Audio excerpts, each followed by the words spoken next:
something or other. Yes, not 50 something, 90 something or other. Geez, we've done lots of these sort of things.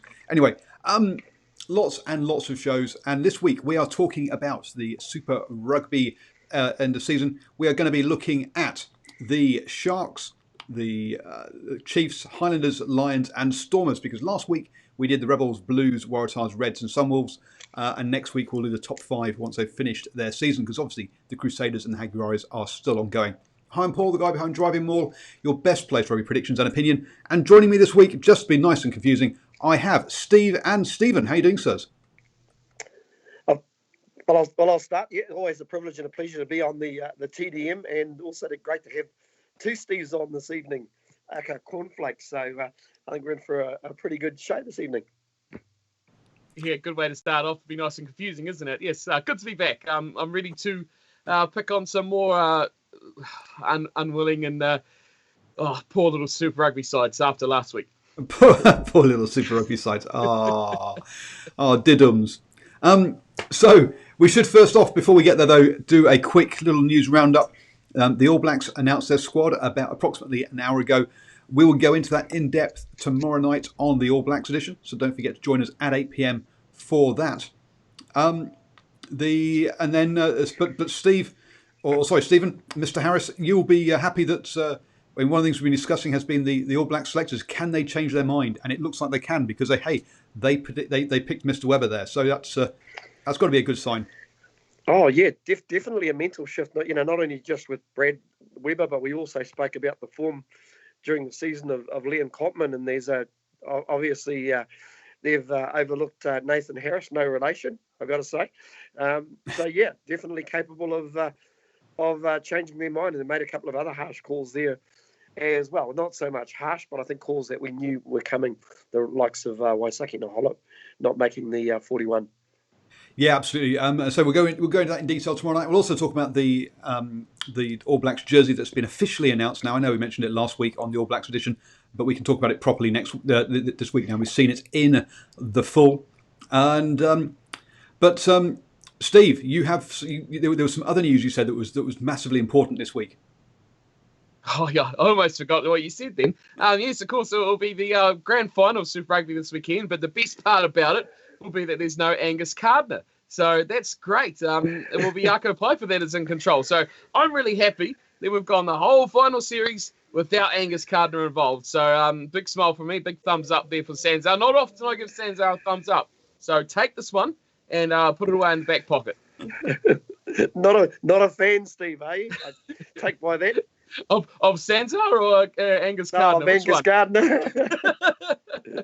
Definitely not. Well, for those of you that listen to the Maul Over podcast, they're not big fans of Jaco Piper either, and they have this funny little bit where they go, "Mrs. Piper, hands off, Mrs. Piper. No hands in the ruck, Mrs. Piper. Don't enter from the side, Mrs. Piper." And they say, "Yeah, that's Jaco Piper's bedroom talk." So there we go. Oh no. Oh dear. To quote you, Paul. As I say, I've stolen that one off the Maul Over podcast. So go and check them out.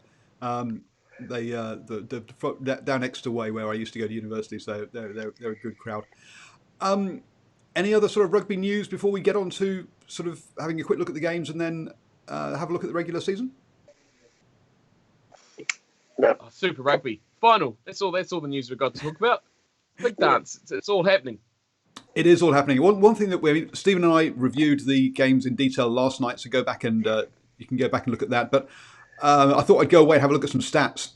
And for my Mickey Mouse moment of the week, I've got the Brumbies line out. It was operating at 7th best in the regular season up until that point, 90% success rate, 81 at the weekend. That was pretty poor.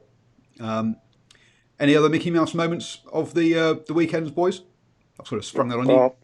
Probably for me, probably from the same game. Probably you'd have to say the first try that the Jaguares scored just to give them that immediate momentum. Two guys going for the ball, absolutely colliding with each other. The ball sits up and the Jaguares score the very first try, and that just seemed to give the home team a whole lot of momentum. To be honest, I didn't see too many Mickey Mouse moments from the Hurricanes Crusaders game. Although we had the exact same thing, didn't we? We had Marshall, we had TJ, we had someone else, all sort of semi going for the ball. That's a point. That's a point. Although some Hurricane supporters could be saying it was a very Mickey Mouse decision right at the end of the game there. Take your pick. Geez, you stole my point there. That's the one I was going to go for. I thought it could be good or bad no matter what way you look at it, but probably a hand from Mr. Whitelock will probably be the big one that a lot of teams or people will be looking at, depending on what side of the fence they sit on as to how they viewed that one. But yeah, Sam. What it was smart. That's what it was. He got away with it. If you're on a red jersey side, yeah. I don't think they'll call that on the yellow side. Oh, dear. Pretty angry times. Jax puts in the chat that Dave Rennie to the Waratahs. I didn't know. Is that actual news? Has that come out to be announced, or is that just a rumour at the moment? No, that is actually news. That story actually broke yesterday. I think it was on Stuff. But apparently, both the Waratahs and the Wallabies are chasing Rennie. A bidding war between the two. A lot will depend after a certain court case. They may not be able to afford him. Well, there is that, yes. Okay, so that one's not rumour. That's rumour still at the moment. Then that's not actually news. It's not actually official yet. Then on that one. So yes, we'll see him. Hopefully, we'll see him over there. That's one less New Zealand interest in the European Champions Cup. But yes, that's something that's done on the sly, but on the quiet. So never mind. Rumours there, just teasers. So let's get on to it then. The first team that we're going to talk about, bottoms up. We'll start off with the Stormers. Stephen, do you want to have a quick give us an overview as to what don't give us your grade yet. Just give us an idea as to what you think of how their season went. Yeah, well, I'll tell you what. I actually thought, because they got their sort of tour out of the way, their tour to New Zealand or Australasia out of the way relatively early, and they showed signs that they could be a really good side. I remember, I think there was a game against the Hurricanes where they gave them a real hurry up in the forwards, and I actually thought they were looking really good. In fact, I actually made the prediction they'd make the finals, if you recall, if you view back through your YouTube clips. I thought with their run home that they had, that they would be a bit of a chance. You know, they were actually playing some pretty decent code, but they seemed to get back to South Africa and just absolutely falter when they actually arrived home. I actually thought they were well placed to have a crack at the finals, but it wasn't to be. No, it wasn't. They came bottom of the Africa Conference. 7 wins, 1 draw, and 8 losses. And also tries for 34 tries, the same as the Sunwolves, the lowest in the competition. Not a great, not a great attacking threat from them in this season. Steve, your thoughts on the Stormers? I think they were a bit of a victim of a very, very, very tight South African conference, weren't they, as well, where they looked like they were doing all right, but one poor game or a little bit of a bad run can make you go from right up there competing for the top spots to completely out of it at the bottom. So they suffered a bit from that. Yeah, they finished the greatest.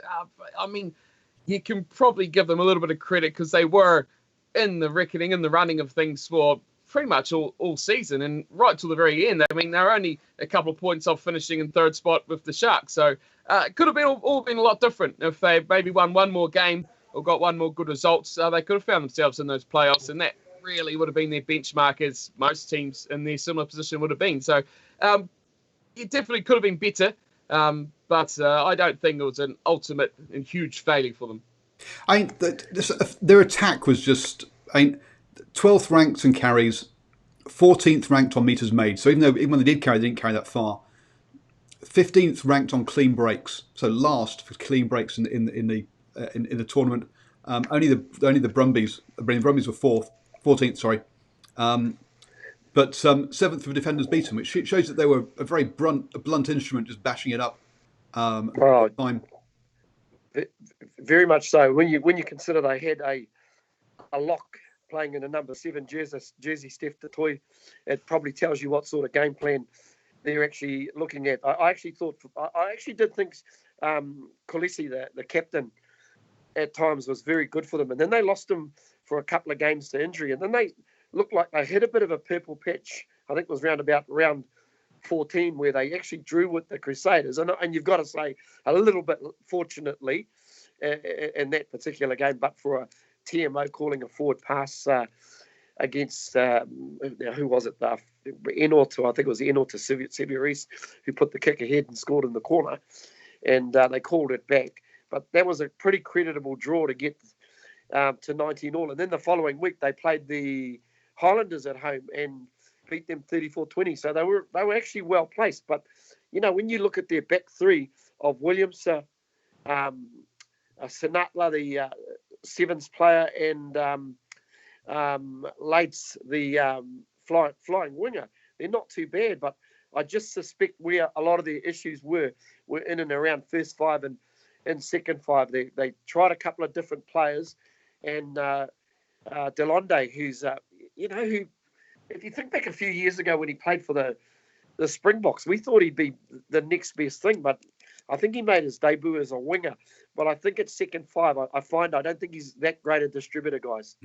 No, he's not, is he? He's one of those players who can go through a game without passing the ball once, and it's kind of If he's there at second receiver, he's going to be bashing it up, and then the next play might go wide, which means that the outside defenders can actually switch off and have a bit of relax, and it does give you that. It means you do take off that pressure off the defenders, and which is you need a more all-round game than that. He has improved. I mean, he's not quite as bad as he used to be, where he literally never passed the ball. I mean, there was. I can remember looking at some stats prior to the Rugby World Cup in 2015. And yes, you can see that there were games literally where he'd never passed the ball, which just keeps them far too narrow. And defensively, they were much better. 85% tackling over the season, sixth ranking, which is good. They were, and the discipline was pretty good. But there's just probably because, as you say, mixing around players, not really knowing who their best side was.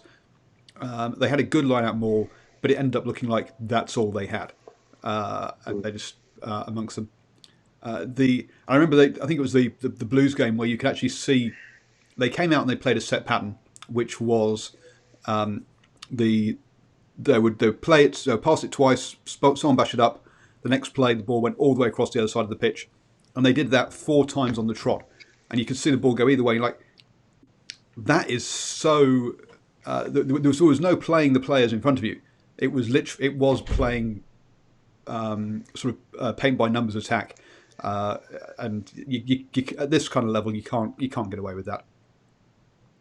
So Steve, do you want to lead us off with your grade? Right, my grade. What did I give them? The Stormers, I gave them a tasty C.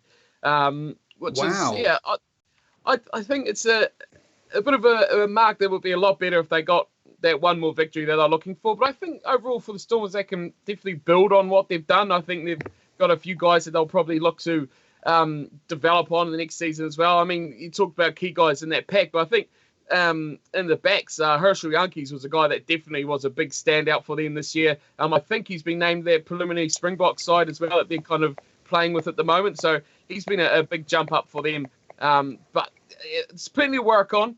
But I definitely feel that they exceeded my expectation, which wasn't too good of them. And I'm a pretty big Stormers fan from South Africa, and as a South African side, but as the other South African sides, they were too inconsistent throughout. And there was a conference thing wide, not just the one team. But yeah, definitely a good base and exceeded my expectations. That's why I'm giving them a C, because I thought they were going to be worse. And especially touring. Last year, they were woeful. I remember, I think it was against the Crusaders, that they just, the Hurricanes might have been, every single time they had the ball, they just crossfield kicked, and they just stayed narrow, and they just didn't get it, and they just kicked across field, and they scored a plethora of tries. This year, they've adapted, they've learned, they've been a lot better, so hopefully it's an upward trend for the Stormers in the future. Fingers crossed. Fingers crossed. Stephen, you've well, I'll try and agree with you. Steve, he's also on a C. Stephen, you've been slightly more harsh, haven't you? Yeah, a little bit more harsh from my point of view. I actually gave them a D, and that's probably more disappointment from mine because I actually thought they put themselves in a good situation to actually run home. So they really, in my opinion, probably had the ability to maybe pick up a C or a C plus, or even make the eights. I mean to say, but I tell you what, their first two results pretty much sums up their season. They started with a home game, 33-28 to the Bulls.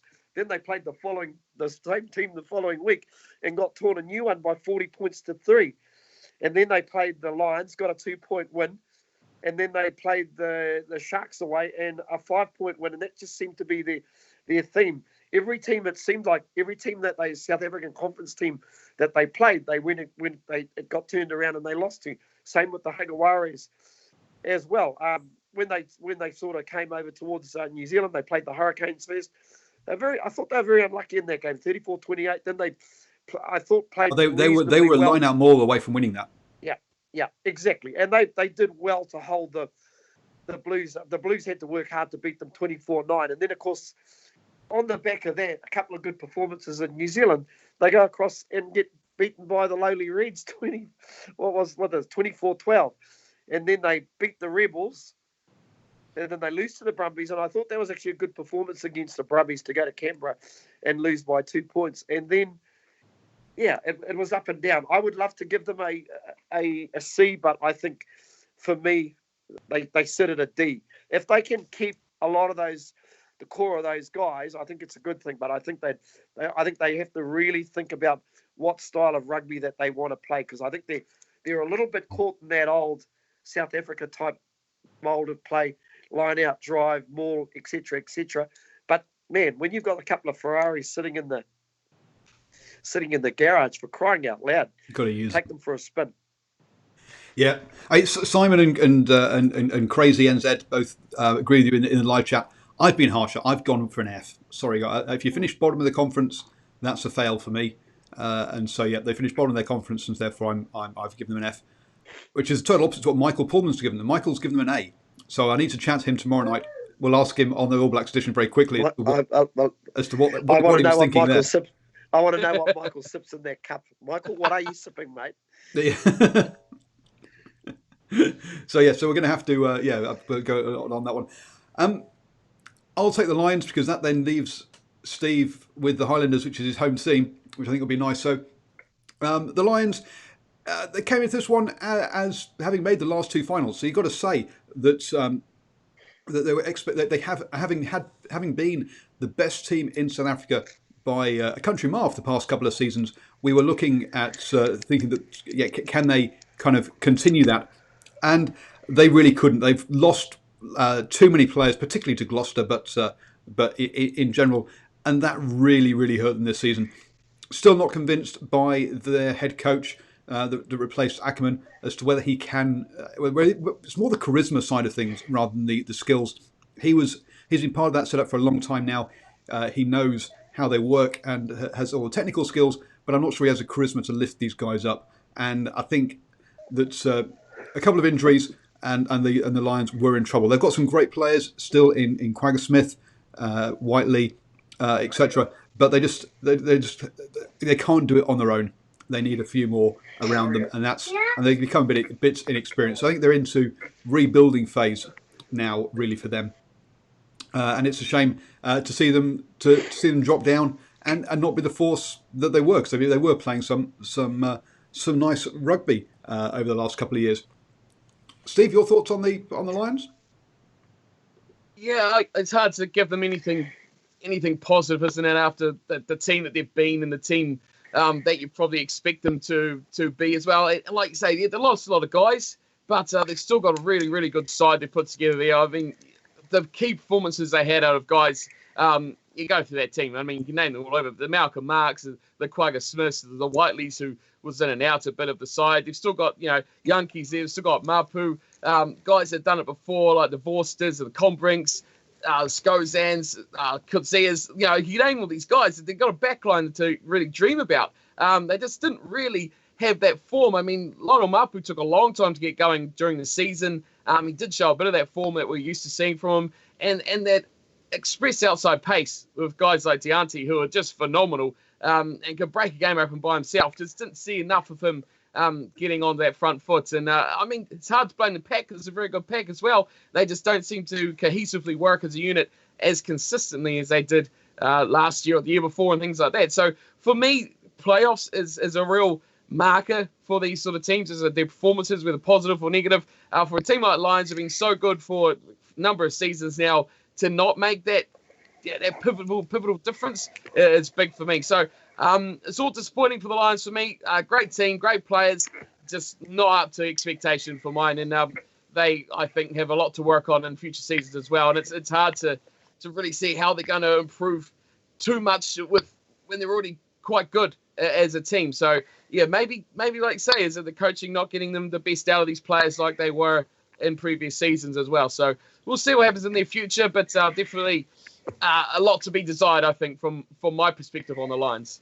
So before we go to Stephen, I'll just throw out some of their stats. They rank second in number of carries, fourth for meters made, and third for clean breaks, and fourth for defenders beaten. So on the attacking side of things, we would say those stats look pretty good. Defensively, though, 14th for the number of tackles. Now, if you're carrying it a lot, you don't expect to have to make that many, but 11th for missed tackles and 12th for tackle percentage. Defensively, they weren't at the races this time. Even if they did manage to stay pretty clean on the old discipline side of things, but yeah, attackingly looking good. Defensively, yeah, hulls all over the place, which we saw against the Sharks, I think, in particular. But Stephen, is that how you saw things?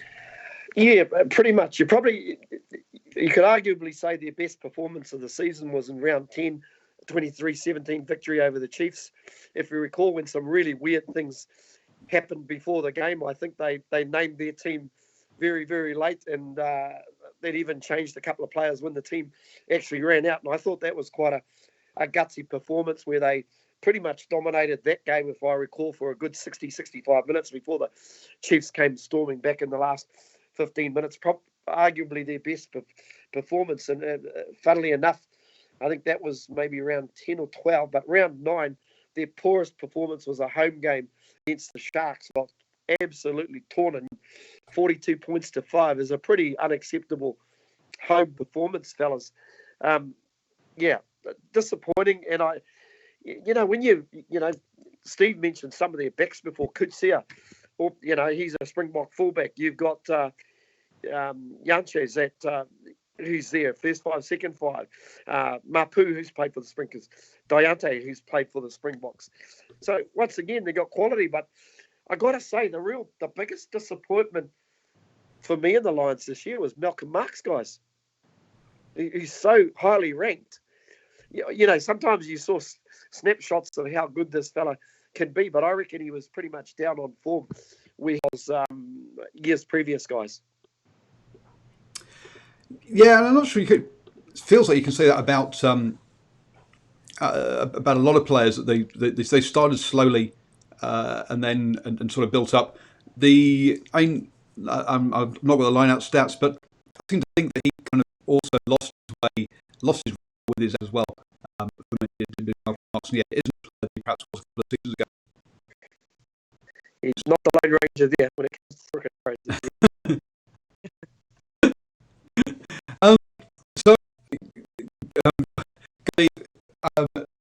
Put the boost rank. What was their grade? Well, no, Steve, not. I'm gonna. My rank is so pleasing, I guess, for Lions fans, won't it be? I've given them a big failure of an F for mine. Not good enough, I guess, to not make playoffs, like I talked about before. That's a benchmark. A team that's been up there for so long, I just expected better, and I really did think that this team was going to, I know, not be as good as they were in the last 2 years. That was obvious. They've lost so much, but I just, it's just tough to see them not do anywhere near the capacity that this team should be competing at. Like Stephen says, so many guys, Springboks backline pretty much. And where they lost, I think it have to be put down to the type 5. When you look at that team, they really struggled on the second row. Stephen Levis really wasn't up to his best, or up to top class sort of standard. And Marvin Aurea, another one. Those guys played minutes for them and took a lot of that strain of their second row that just I don't think was up to the task ultimately. And Marks certainly wasn't his performance that we've seen him in the past, and the guys on either side of him probably didn't help to what he's probably used to in the last couple of years as well. So that was their downer for me. But I just overall my expectation was that they would still compete, they'd still be around in finals time. Maybe not getting that top spot in South Africa, but still getting 2 or 3 and sniping into those bottom spots and still making their presence felt in the competition. That was far from it, what we've seen from the Lions this year. So disappointing for me. And like we talked about with the other teams last week, when you look at the Rebels, for example, expected to make the finals. They didn't. It's an F. That's a fail. It cut dry and short. That's it. And so you go for an F. That thing, particularly harsh. Stephen, you've been a little bit nicer. Well, I'm not going to be as harsh as my namesake there. I will. I've decided to go for. I'll tell you what. They will one bonus point, guys. Let's think about that. If they picked up a bonus point, they would have nabbed it. Given that they weren't at their best, they were almost on the threshold. But Steve is right. Not quite good enough. But I've given them a D for dunce. Yeah, and I've agreed with you on that, as has Michael, who's managed to come back to reality after his Stormers crash. Ashwin's been a little bit nicer, and he's given them a C for this one, so there we go. Such a nice guy. Such a nice guy. Looking at some of the players they're losing, so currently they're losing the locks in Kruger and Lewis. Quagga Smith also heading off, and Nick Groom, the scrum half, as well. So not the kind of exodus that we're seeing from some of the other teams, such as the Bulls, for example, who are losing 5 locks, or every single lock that they've had this season. So you've got to say next season we should be still rebuilding, but at least they should still have pretty much the same quality to challenge next year. The problem is that they've got to go back to where it all started, don't they? The big talk when this Lions team actually did reach their pinnacle of being so good is that progress they made right through from before Currie Cup. They built that team up in through the Currie Cup. They brought all those guys all through all those divisions. And it seems like they got them there and they've gone, sweet, we did it. We got them there. We've got this core group. We've got everything sorted. And then we've had a couple of great years and now everyone's gone. And there was no real thought process to what happens they go. And so they're kind of back at the point where they were before it started, where they're kind of just floundering. And as it goes, I mean, Quagga Smith's going to be a massive loss. That guy is a machine. He is absolutely amazing. Anyone would want to pick him up. But where's the next flow coming through? And where's the next group? Where's that next influx of quality Lions players coming through? They don't seem to be there just yet. And we'll see what happens. Currie Cup's not far away from kicking off and how they progress past there. So, yeah, I mean, they've definitely got the players to build on, but where's that building coming from? Are they going to go back to just what they used to do, or is there another influx of that youth coming through or not? That's the big question for me. Yep, it is. And I'll let you keep going, and you can now give us a little summary of how the Highlanders season has gone. As a man down there in the deep south, nice and cold.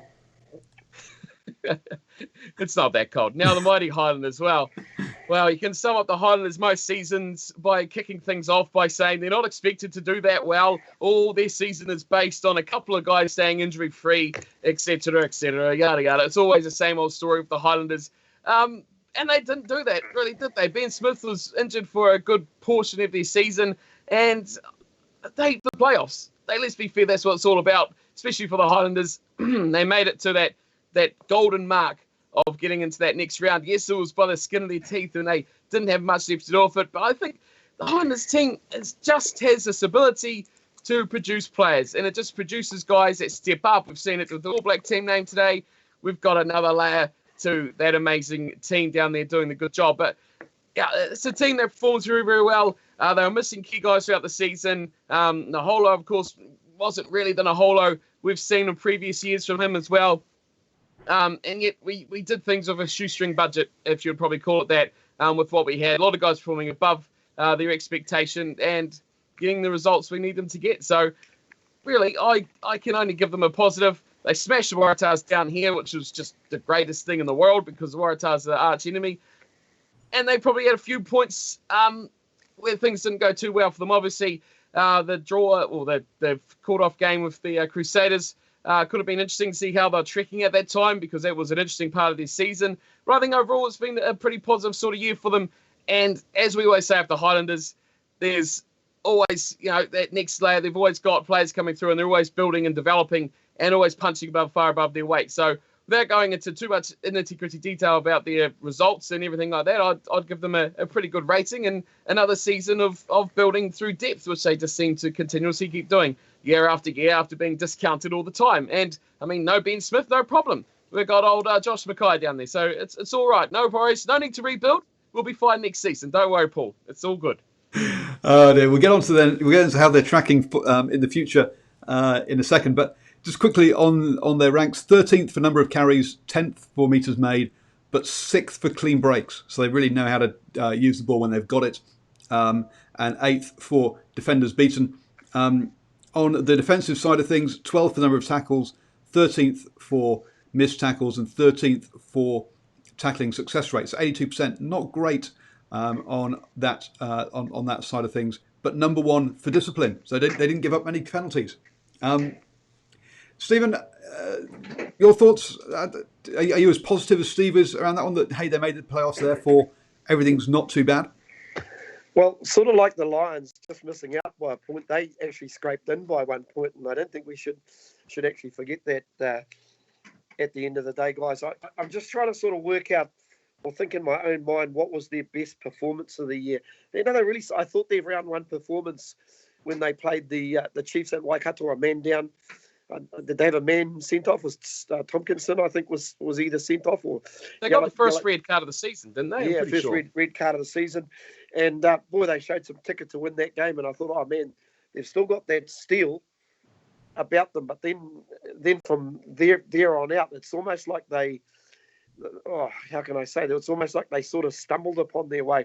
They went down to Dunedin, and we were expecting a really good performance against the Reds, but they got a bit of a fright that night. The Reds actually played a really, really good game and probably rather fortunate to come away. And then they headed across to Melbourne and lost to the Rebels, and you could see there was a few little sort of speed wobbles, and then a return match against the Hurricanes they lost, and then they probably lost a little bit of momentum with the cancelled game that if we can all remember that. And then they came to Eden Park a little bit unlucky to probably lose to the Blues 33-26 in that game, and then they played the Hurricanes that way, so they were just losing games by short margins. It was only probably their poorest performance of the season, probably against the Crusaders, where they were well and truly beaten. And yet that was a game also, they were in that game for the first, well, probably up until the first half. But, the team like the Crusaders are more than capable of twisting the knife. So I'm probably thinking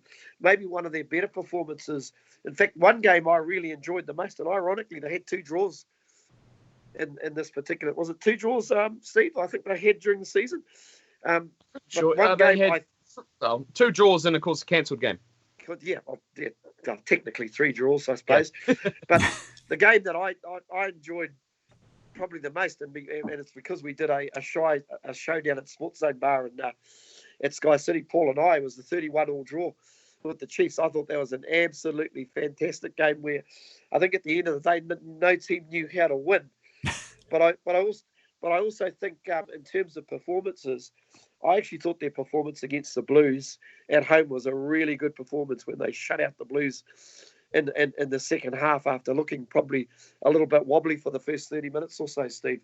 So, yeah, a lot of good rugby. And I think a good performance also against the Sunwolves. I know we're only talking the Sunwolves, but to put 52 points on the Sunwolves and basically, I don't know, keep them to either 0 or 5, to 0, I thought was a really good performance as well. So yeah, I just don't know. I don't know what it was. They just didn't quite have the clinicalness that they have had in the past when opportunities were up. They just missed out. But I'll tell you what, one thing that they have got, they got the third best first five in New Zealand running around for them. He's he is so promising. He is, but was that perhaps their issue this year? Is that they've lost Sopawanga, they haven't had that experienced head at 10. They've been mixing it up. They haven't given one guy the reins and said you're the man for the season. We've had Josh Ioane, we've had Marnie Banks, we've had Bryn Gatland all have a go, and I think Josh needed to be given the reins. Said you're the man, off you go, have it for the season, and that's with hindsight that's easy to say, but it's harder when you're kind of trying to find 15 fit players to put on the pitch. Two areas I want to quickly focus on with the Highlanders is probably their back three. I know I don't know if we saw vintage Ben Smith this year, and look, he took a couple of head knocks and he had some injuries, but I was a little bit disappointed with their two men on the flank side. I don't think Waisaki and Tavita Lee were both a little up and down. I know Steve may or may not agree with me. And just quickly, the other areas before I give Steve an opportunity to have a say. I just wondered if the coaches never really gave an actual loose forward trio an opportunity to settle in and to find their best loose forward trio. I think they might have just sort of overplayed the rotation thing. They've got a lot of them, don't they? They've got 6 quality back rows. And I mean, Squire you could tell they were keen to get him back. And straight away, as soon as he was available, he was straight back in that team. But they've got quality and they've got depth there. And you can say any of those 6 could start and give you a pretty competitive Super Rugby back row combination as well. So, yeah, I'd agree with you on there. I don't agree with you, Paul, however, on the Josh Ioane situation, because how many games did the likes of Bryn Gatland or Marty Banks even start? Bryn Gatland, I know, started one. It was absolutely terrible, and they pretty much shipped him straight back to Auckland straight after him. It was that bad. Marty Banks really just filled in his little void, didn't he? He did a Marty Banks role. That's what Marty Banks does. I think they didn't try to overwork Ioane. I think they gave him a few games at fullback just to try and let him catch his bearings, because he can see a game a lot better and just try and analyse things a bit more. I don't mind that too much because he's capable there as well. But I don't think they really said, not like the Blues. I mean, if you're comparing with apples and oranges here, they definitely chopped them out like they're a pair of socks. But they were pretty consistent with Ioane, and they'll try something else. It wouldn't really work, and they'll go back to what they knew. He definitely had the lion's share, I think, and I think definitely had the confidence of what they're doing. But I think they didn't probably have the intention that they were actually going to have a very successful season. It's like they kind of went into this trying to obviously do as best they can. Obviously, every team does. But the intentions were to find that number 10.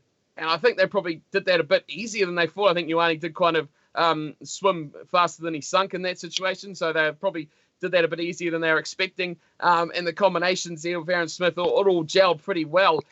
It just seemed like, okay, we lost that to the Hurricanes by 3 or 4 points. That's all right, because we weren't expecting that game to win. They were targeting certain things. I think certainly that Blues and Sunwolves sort of combination of games was definitely their big turning point of the season, where they did kind of push on. That Blues game, I was actually at that one. That was a cracking game too, and it looked ominous at the start because the Blues started off very well.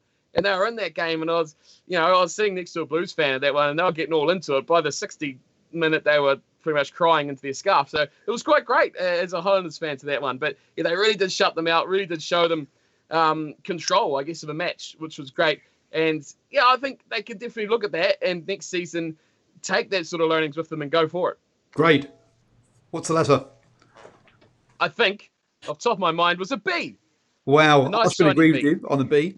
I think that's being a bit nice. I think they also might have had a bit of a unbalanced squad with too many centres, not enough outside backs, that as soon as Tavita Lee got injured or Naholo, they had to put Fadders or Tompkinson on the wing. So I think they a bit of recruitment issues. I gave them a C, as did Michael, as did Stephen as well. We're running out of time, which is why I'm running over a little bit. But looking forward to next season, I'm just going to quickly run through the players they're losing. Lomax, Hemapo, Whitelock, Squire, Banks, Buckman, Fadders, Lee, Naholo, Smith. That's 10 quality players, 3 of whom maybe wouldn't be in your first choice 15, but I think at least 7 of them would. And I think that's going to be I think they're going to need to. Recruitment's going to be a big thing for them going into next season. Stephen. I'm going to give you, well, I'll tell you before I give you guys a bit of a scoop. Player going to the Highlanders next year, and it's a goodie. There's 3 names that consistently always came up as when we're often watching the Highlanders, I think of players of the day, and there were 3 names that always impressed me all the time. One was Jackson Hemapo, second was Liam Cotman, third was usually Josh Ioane. Tyrell Lomax always wasn't too far away. We always know Ben Smith plays a Ben Smith game. Aaron Smith, to me, it was a little bit of a disappointing season from Aaron Smith this year. Listen, they're losing a lot of players, but I still think I think they'll recruit well. I think with the likes of sort of Tony Brown coming on board, I think there'll be a few players who will want to play on them, and one player who I'm hearing might be heading down that way is Geordie Barrett. Whoa! That's what my mail is telling me. Geordie Barrett? Really? Geordie Barrett. Wow. Josh Mackay, I feel sorry for you, mate. You heard it first on the TDM. There's been lots of rumours about Mitchell Hunt going down there as well, which is interesting. And looking at transfers, it looks like that Josh Ioane isn't re-signed yet, so he's going to be a key signing for them. You'd think for next season. They've got Gatland. They've got Gatland, exactly. Yes, as I say, Josh Ioane will be a key signing for them next season.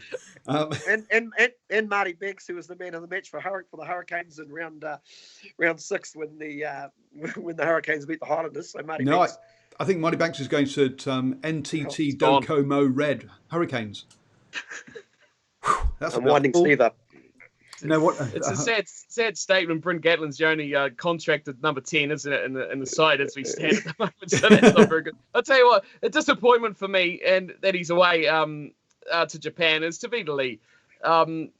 Such a great player, under 20s. He stormed on the scene. He was an amazing talent. He just never realised that potential, and it's a real disappointment because he could have been a great player. He just never was quite at the level that he promised. So sadly, it's sad to see him go because I always had high hopes that he was going to come good, but not to be. Or Tavita. Not to be. So, Stephen, do you want to take us through the Crusaders? Oh, sorry, the Chiefs. Not the Crusaders. Jeez. Take us through the Chiefs. Oh, boy, the Chiefs. I'll tell you what. The season didn't start too good. And I just kind of wonder if there was how many more teams, by the way, have we got to cover off? 2. 2 more teams. Okay, I'll try and get through this relatively quickly, shall we say? To say they, their first 2 games, they were in a bit of trouble after their first 2 or 3 games, and I think that low point was losing to the Sunwolves, and then they got absolutely telled up by the Crusaders before they actually managed to draw against the Hurricanes, which seemed to get themselves back on season. And what sort of got them right back on track was that amazing away win against the Bulls in Pretoria when they beat them 56 points to 20. And things looked like they were happening. But, along the way, all of a sudden they started having injuries as well. I think it was on that tour that they lost Retallick as well, either in that Bulls game or Hagaware's game, fellas. So it just, the wheels just seemed to fall off when they just lost sort of key guys. There were times there they were actually using, if I recall, I think they had 2 locks in their middle row at one stage, if I recall. And that's when, to be fair, guys like Jesse Pareti, who I'm not really a fan of, actually stood up. But one guy I think there are a couple of guys that seemed to hold that side together, Tyler Ardron and guys like Brad Webb and Anton Leonard Brown, you could probably always they were always guaranteed to be really, really strong. Probably their poorest performance, ironically, I think, was probably that performance against the Crusaders the first time when they lost, where they couldn't take a trick, and then ironically they completely turned it around in Suva and basically came up with an amazing result against the Crusaders, beating them. What was the score? 40-27, and probably one of the coming back from 20 points down was the big thing. Yeah. Super Rugby season. Listen, I think they end the season, given the injuries that they had, given the way that they started, I think they end up with a pretty creditable season. Yep, and just to quickly run through their where they rank. So third for number of tackles. I always start with the attacking side. Let's start with the attacking side of things. Sixth number of carries. Fifth for meters made, so making more meters per. Second for clean breaks. Antoinette Brown was a big part of that. Sixth for defenders beaten. Defenders beaten was a big thing. For offloads was actually Antoinette Brown's thing, wasn't it? Manu was the guy actually making the breaks. Third for tackles. 12th for missed tackles, not so good there. 6th overall, 85% tackling rating. So not too bad. And second on for the penalties conceded. So one of the most disciplined side, which is not the reputation that the Chiefs have. Let's be honest, the Chiefs have a reputation for giving away penalties there. Yeah, Colin Cooper going from people saying, hey, he should be fired, to being arguably coach of the season. I mean, what a turnaround. Very...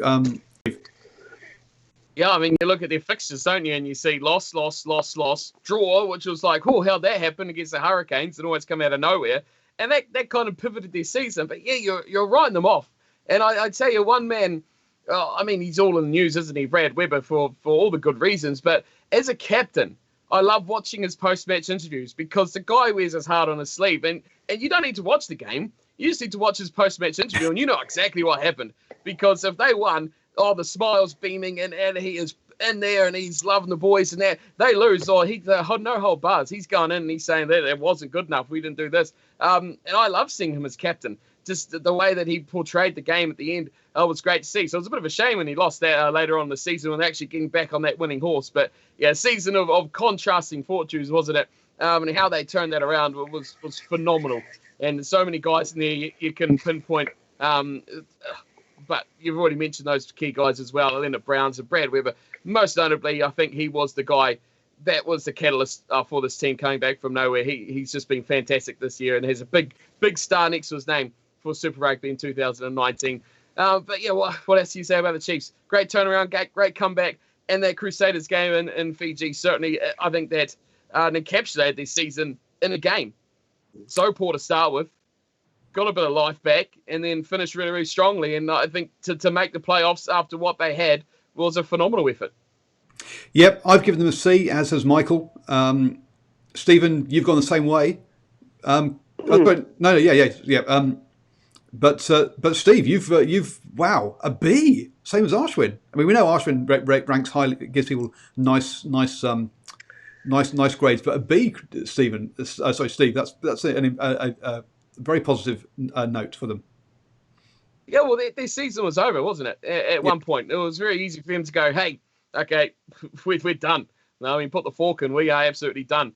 But you got to give them credit the way they kept going, and they kept it up. And I mean, it takes one result or one performance for them to say, "We can actually do this. We can actually step it up. We can actually be good enough to get these performances." And it's that Crusaders game that was the turning point. That was the key match and the pinnacle of their season, and that gave them the belief beyond anyone's other results to turn it around. So from what they started with, and just the ability to get back up and go again, fantastic. And with all the injuries they had as well, they've got their own hospital there just about full of Chiefs players. It's that bad.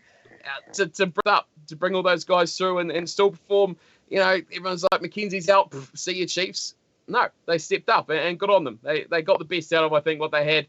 And even guys like Debrasini near the end of the season, I think, played way better than we ever seen them in the Rebels shirt. So they definitely had a lot more out of their players than you'd expect. Looking forward to next season. Losing Retallick for a season. Stephen Donald's out. Malaki Leo. No. is gone, and Colin Cooper leaving. But perhaps the biggest one of all, Warren Gatland is coming in. So things they're looking like a dangerous team for next season, aren't they, Steve? Stephen, sorry. Yeah, no, they definitely, with the likes of Gatland coming on board, I'm hoping that he will probably maybe attract a couple of players or so. Although, if you sort of look around in terms of quality locks, you see a few guys transferring at the moment, so that'll be the big task. Brody Retallick will definitely be a hard one to replace. I really wanted to give them a B, based on, I thought even the performance against the Hagawa in the quarterfinal game. Yep.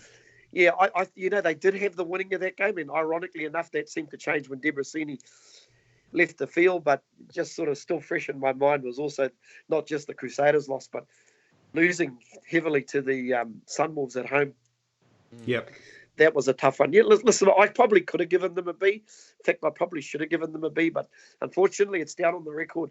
I've already given them the C. But it's when you look at this squad and go, and it was injuries, you're right. Ryan Coxon had to come in for a short term. Mafaleo came in short term. Ruben O'Neill didn't play. Kane Hames didn't play, and that's just messing around with their props. Never mind other positions where we had players who did not play and had to come in for short term replacements. Pretty much every position seemed to have short term replacements in there somewhere to try and patch up this squad. But yeah, doing it 2 seasons on the trot, you've got to ask yourself, is that actually a strength and conditioning issue? Paul, I was just to interrupt. Do they re-sign Jack Debrasini because he only signed for 1 season? Do they re-sign somebody like him again? That they've got a couple of young first fives in the likes of Tian Falcon. They've also got the very promising Caleb Trask from the Steamers, who would have probably gone to the under-20 tournament had he not been injured. I can't see them holding on to Marty McKenzie. He's a little bit all over the place. So my question is, do you re-sign somebody like Jack Debrasini? Ouch. Shot to the heart. Yeah, Marty McKenzie, goodbye. Back to Southland, my friend. Come back to the Stacks, Marty. Go home. I think you do, because I think you're looking at Damien McKenzie moving back to 15, and so you've Ty Falcon and Debrasini is starting and bench players, and then the guy from the Steamers is your is kind of it's his first season at Super Rugby, so you don't want to throw him in and be too reliant on him. So I would say yes, on the grounds I put Damien McKenzie to 15, not at 10. Hey, I wonder what impact Gatland's going to have. You talk about getting players in, but getting guys from the north coming down to play in the Southern Hemisphere Rugby. I mean, if anyone's going to have that pull, it's him, isn't it? So, I mean, yes, you might see a Retallick go, but who are you going to see come in a key spot like that? Someone, from England, who knows, Scotland, Ireland, somewhere like that. It's the perfect time if you want to come and have 1, maybe 2 seasons Super Rugby before going back up north to try and qualify for the next Rugby World Cup. This is when you want to do it. If you're going to say, okay, I want to have the experience of coming and playing Super Rugby, I know it's going to hurt me wages, but if I want the experience, that would be the time to do it. And yeah, we may get a surprise signing. So Steve, do you want to take us through the last team, the Sharks? Oh dear, the Sharks. Oh, do we really want to talk about the goodness of the Sharks? Now the Sharks. Now the Sharks season, you can encapsulate a little like the South African teams. All of them are a bit like that, aren't they? Horribly inconsistent form, and that's really what you can put them all down to. Overall, mid-table in South Africa, which I guess you give that a good pass maybe for them. I guess overall 7 wins, a draw, and 8 losses. But that was a heavily congested South African table. Their performances, I think, left a lot to be desired.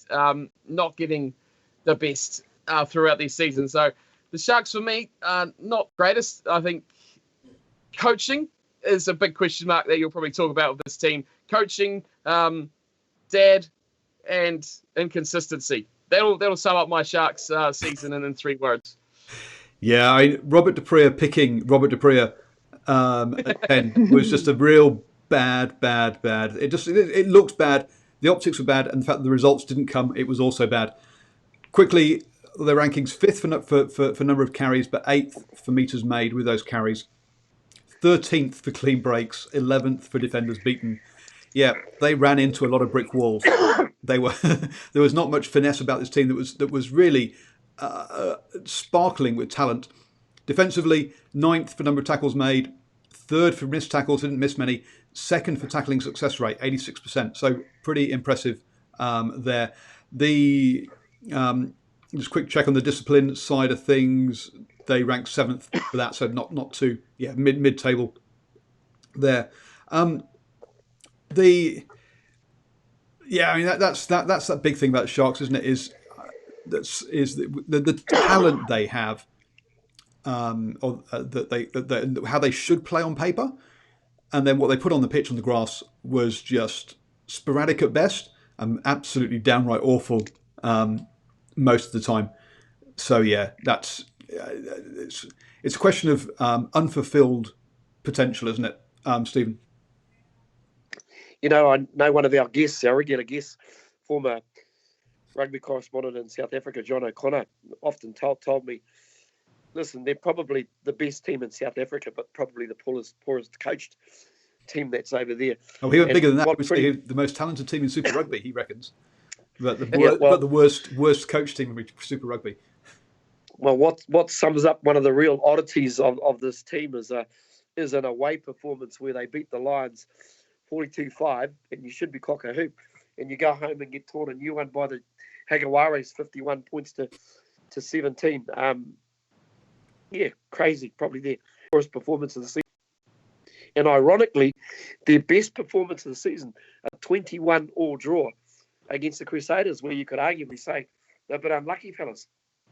A 21 point draw where they didn't score a try, and the Crusaders didn't kick a penalty. The only draw where a team's got a try bonus point for having 3 tries more than the opposition. That probably sums up the regular season of Super Rugby. That one game. In fact, looking at those stats, that the Crusaders don't. Everyone says you have to score tries to beat the Crusaders. Well, apparently not. You can just kick penalties, and all of this kind of stuff. A crazy one. Players that they're losing Robert Dupree, Esterhuizen, Courtney Wiener, both Vandermeer, Osterhuizen. So you kind of normal exodus, but the off the field issues were as much of an issue for them as the on field issues. Kind of rumours that they weren't happy about how Robert Dupree left, and it was announced by the Shell Sharks and how Sale were sort of poaching their players. It just all seemed bad. The fact they managed to scramble their way into the into the finals was actually a surprise. I've gone for I've actually gone for a C on these guys, and perhaps I'm feeling generous there because Stephen, you've both decided it's a D for them. Well, you've already talked about it, but haven't you? The talent the side has is phenomenal, and on paper they should be absolutely creaming it. And a backline of excitement, of power. I mean, you name what a normal person would start that backline. Louis Schroeder obviously is an experienced scrum half. He's been around, but Cameron Wright is a real up-and-coming guy in that jersey as well. I think Kerwin Bosch, who never started at 10, probably should be starting at 10. You got Lakanyo Marcus Mapimpi, Luazi and Volvo, Sabusa and Kosi, Fussy, Afalili Fussy. Guys, I mean, so much talent and guys that could just destroy a game, but without even special little flashy moves. Just give them the ball. And you know what, Mapimpi and Nkosi and Fussy, all these guys can tear it to shreds. So overall, a massive disappointment for me. This team, I thought this team would top the conference, and I think they should have, based on the team they had. They've never really been in it, have they? And the Jaguars deservedly so, because South African teams just couldn't piece together a combination of form. They couldn't string results together. But I think we could all agree, though, that South Africa has really stepped up the game when it comes to touring, especially against New Zealand teams. they kind of put that as a massive target on their season, and they've really shown it up this year as well, putting in good knocks when they come over here. Yep, Arshwin agreed with you guys on a D. Michael again is something in the sippy cup there with his B for them. So we're going to have to ask him what is it that he likes about South African teams, beginning with the letter S. Thank you everyone for joining us for this. Next week we'll be talking about the Crusaders, Jaguares, Brumbies, Hurricanes, and Bulls. This week, tomorrow night, obviously, join us the All Blacks edition where we'll go through the squad. And on Thursday, I'll have Herman back to preview the Super Rugby final. And I think we better finish now before Stephen dies on us with all his coughing. So thank you very much, Stephen. Don't have to say a word. Thank you, Steve. Go check out Cornflake's Crib and Cornflake on YouTube and Twitter. Don't forget to subscribe, all of that kind of wonderful stuff. Thank you very much for joining us, and catch you all tomorrow night for the All Blacks edition.